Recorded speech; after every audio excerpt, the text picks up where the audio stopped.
Le premier arrivé est le dernier à partir. J'admire votre assiduité. Vous vous déplacez sans le moindre bruit. Nous avons tous nos qualités. Vous semblez un peu seul aujourd'hui. Vous devriez rendre visite à mon bordel ce soir. Le premier garçon est offert par la maison. Je crois que vous confondez les affaires et le plaisir. Vraiment? Tous ces oiseaux qui vous murmurent à l'oreille, de si mignonnes petites créatures. Croyez-moi, nous avons de quoi satisfaire toutes les inclinations. Oh, j'en suis sûr. Lord Redwyn aime que ces garçons soient très jeunes, à ce qu'on me dit. Je suis un pourvoyeur de beauté et de discrétion.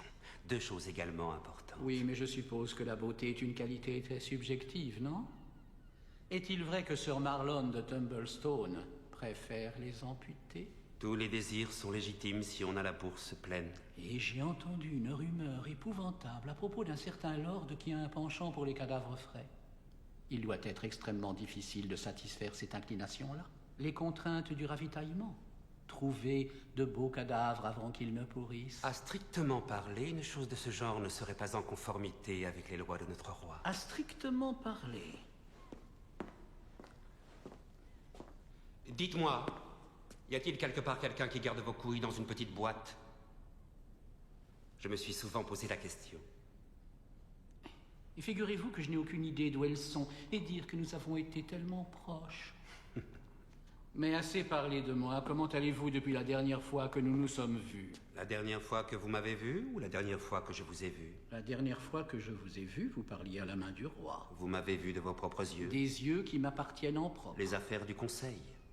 Nous avons tous à discuter de tant de choses avec Ned Stark. Tout le monde se rend bien compte de votre persistante affection pour l'épouse de Lord Stark.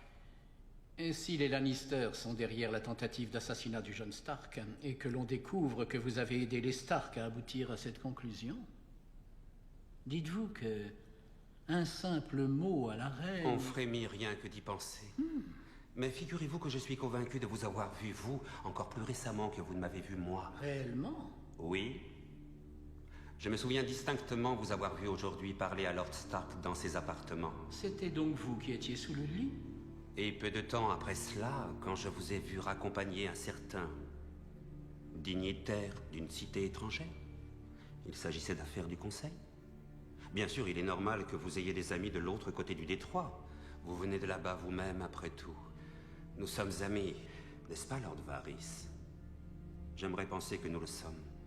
Alors vous pouvez imaginer le fardeau qui est le mien, moi qui me demande si le roi ne va pas s'interroger sur les sympathies de mes amis. Moi qui me tiens à un carrefour où tourner à gauche signifie la loyauté envers un ami et tourner à droite la loyauté envers le royaume. Je vous en prie. Moi qui me trouve dans une position où par un simple mot adressé au roi, j'ai tout loisir... Êtes-vous en train de comploter tous les deux? Quoi qu'il en soit, vous feriez mieux de vous dépêcher.